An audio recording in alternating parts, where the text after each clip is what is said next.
আজকের রেসিপি ইলিশ ভাপা। ইলিশ মাছ কে না পছন্দ করে, সবাই পছন্দ করে।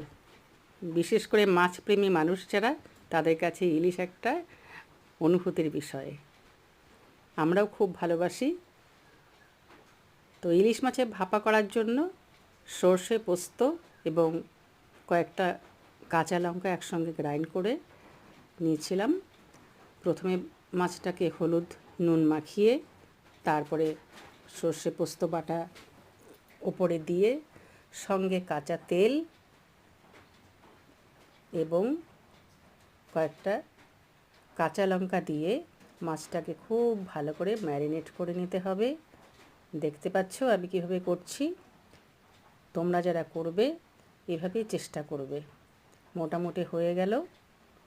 এইবার থালাটাকে প্রেসার কুকারের মধ্যে ধীরে ধীরে বসাতে। তো টিফিন বক্সটা প্রেসার কুকারে বসিয়ে দিলাম। তার আগে কিছুটা জল প্রেসার কুকারে দিয়ে রেখেছি, সেই জলের উপরেই বাটিটা বসিয়ে দিলাম। এখন প্রেসার কুকার বন্ধ করে দিলাম।